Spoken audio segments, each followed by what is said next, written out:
देवहूति ने जब तक समाधि लगी थी तब तक कभी श्रृंगार नहीं की, कभी भी श्रृंगार नहीं की, कभी बाल नहीं झाड़ी, कभी क्रीम पाउडर का प्रयोग नहीं किया, यानी श्रृंगार का कोई भी सामान उसने प्रयोग नहीं किया। क्यों नहीं किया? क्योंकि जिसके लिए मैं श्रृंगार करूंगी, जिसको अधिकार है मेरा श्रृंगार देखने का, वो तो आंखें बंद करके समाधि में है। तो जब मेरा पति आंख बंद करके समाधि में है तो फिर मैं श्रृंगार करूंगी किसके लिए? इसलिए घर में पति ना हो तो पत्नी को श्रृंगार नहीं करना चाहिए, पत्नी को श्रृंगार नहीं करना चाहिए। श्रृंगार केवल और केवल पति के लिए होता है। आज भी हमारी माताएं बहनें जानती हैं कि हमारे यहां नियम है, दिन में सुबेरे माताएं स्नान करके अपना जूड़ा बांध करके जैसे तैसे करके अपना खाना बनाएंगी, खिलाएंगी, दिन भर काम धंधा करेंगी, लेकिन माताएं बहनें शाम को श्रृंगार करती हैं। ये बात सही है? शाम को श्रृंगार करती हैं क्योंकि दिन भर से काम करके पति शाम को ही घर आता है, और श्रृंगार किसके लिए होता है? पति के लिए होता है। घर में पति नहीं है तो पत्नी श्रृंगार नहीं करती है। लेकिन ऐसा समय पलटी मारा कि पति घर में है तो देवी जी भूतनी बनकर के टहल रही है,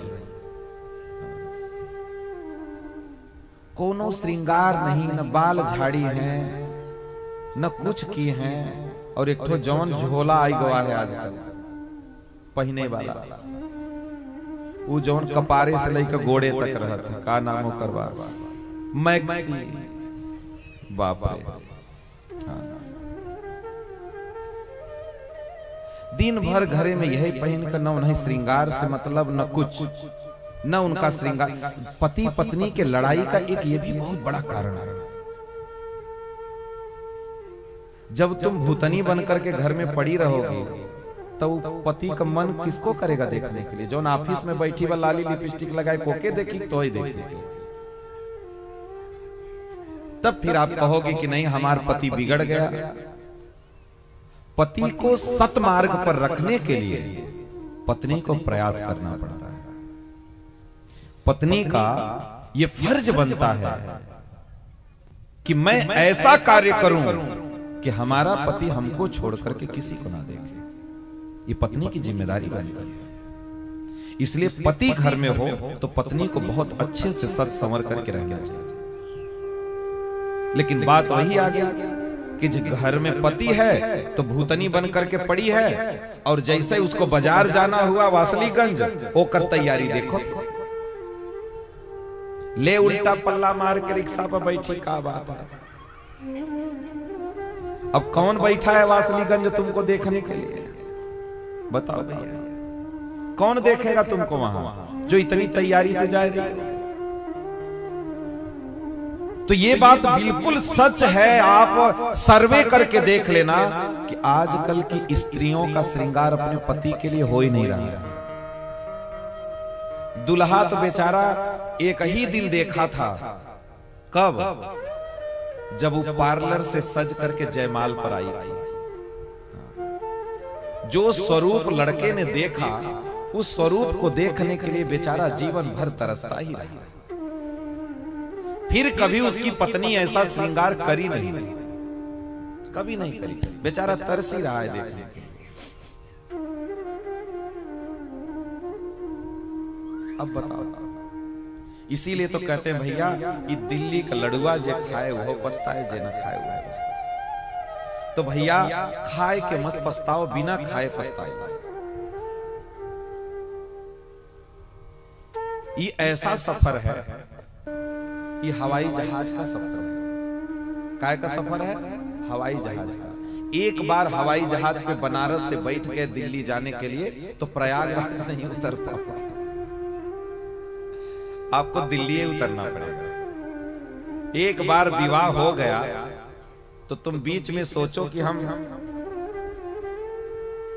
इस पे से उतर करके दूसरे पे सवार हो, संभव नहीं। इसलिए विवाह करना तो बहुत सोच समझ कर करना, वो स्त्री के लिए भी है, पुरुष के साथ, कि एक बार जिसके साथ विवाह हो गया तो जब तक जीवन है तब तक हमें उसके साथ निभाना पड़ेगा। इसीलिए ये हमारा कहने का दूसरा सेंस नहीं है, हम इसीलिए कह रहे हैं कि निभाना आपको उसी के साथ है। अच्छा हो तो भी, बुरा हो तो भी, चाहे उसको देख करके, चाहे बच्चों को देख करके, चाहे समाज को देख करके, आपको निभाना उसी के साथ है। तो जब उसी के साथ निभाना है तो ऐसे बनकर के रहो, ऐसे चलो जीवन में कि जिससे ये सफर कष्टपूर्ण न हो, सुखदायक हो, सुख से व्यतीत हो। इसलिए इस बात को हमें ध्यान रखना है। अब पता नहीं विवाह में पंडित जी 7 वचन बुलवाते हैं, झूठा ही लोग कसम खाते हैं कि सच्चे कसम खाते हैं। बहुत हंस रहे हैं आप कमलेश जी, क्या बात है, 7 वचन निभा रहे हैं। हाँ, वैसे आप बहुत अच्छा हंसते हैं, आप इंस्पायरिंग फेस है आपका। तो 7 वचन देते हैं पंडित जी। अब का देते हैं, ब्याह जिसका हुआ है वही जाने, अब हम लोग का जाने। अब आप ही लोग जानोगे कि 7 वचन में क्या होता है। सुने हैं कि घर में पति ना हो तो रात को आम तोड़ने बीनने मत जाओ, लेकिन यहाँ तो आंधी आएगी तो गोरिया लेके दौड़ पड़ी, थोड़ा देखा था कि पति भागी। कहाँ लोग देखते हैं। हाँ, विवाह होने के बाद सब भूल जाता है सब।